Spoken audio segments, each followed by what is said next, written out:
What do the skeptics have wrong today about digital video and about the future of YouTube? Well, I think if you look at YouTube, and it first started with people uploading videos just around them, just really casual videos. And over time, it's really evolved as a medium where now we have people who are professional YouTubers. And actually, so Variety just did this study, and they looked at American teens, and they said, who are the top celebrities among American teens? And 8 of the top 10 were YouTubers.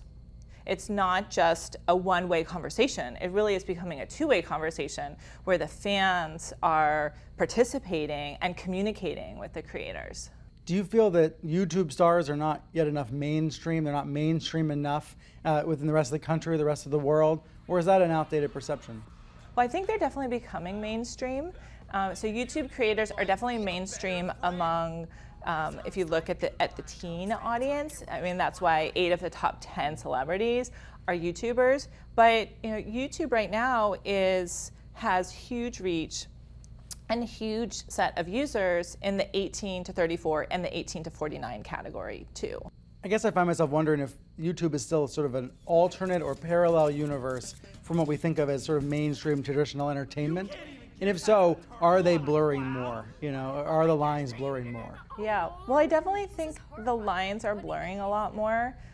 Traditionally, we had YouTube creators that would post their content and it would be unique to them. But if you look at all of the traditional content, they're also putting their content on YouTube. Sometimes they're promotional clips, so users can see an example or like a highlight of what happened in their show, but sometimes they're posting the whole show, and it's a way for them to be able to reach a new audience. So if they have a show that's on in the middle of the day, and then they post it on YouTube, like Ellen is an example of that, then they can reach a whole new audience on YouTube. John Oliver's Donald Trump takedown had 25 million views on YouTube and about 5 million on traditional TV. So that's a great example of reaching a bigger audience online.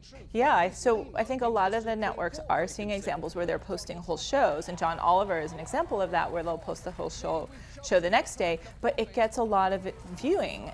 It's able to reach a lot of users that otherwise would just not have access to that content.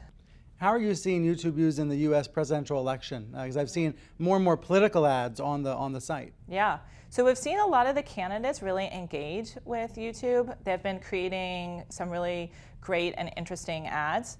In fact, when we looked at our most popular ads that were run on the platform, we saw that 3 of them in 1 month were from political candidates. What we're also seeing is that our viewers are using YouTube as a way of engaging and understanding the issues and getting to better understand the candidates. And so we actually just recently looked and said, well, how many hours were spent researching candidates and issues? And over the last year, it was over 110 million hours, which is just a huge amount of time for users to be understanding candidates and those issues. Do you worry about the campaigns using YouTube, though, to go around the news media to avoid being asked questions by making their own videos instead? No, I don't think we really worry about that. I think it's, there's so many candidates, everybody's making their own issues. One of the ads that was actually run was a super PAC ad that was actually trying to show a negative light on one of the candidates. Yeah, but ads usually have misstatements and lies and BS, and I just, at least in a television environment, those can be fact-checked right afterwards. Mm-hmm. If they're running on YouTube, they're just spewing BS. Well, I think one thing that has actually happened too with online video is that it's actually made the candidates a lot more careful about what they say. That's interesting, yeah. Yeah. They know they're always being filmed. They're always being filmed. So if they make any misstep or if they say anything that is not appropriate, or they're held responsible, because now that's clip can be uploaded and shown to 1 billion people. And so they're very careful about what they say now.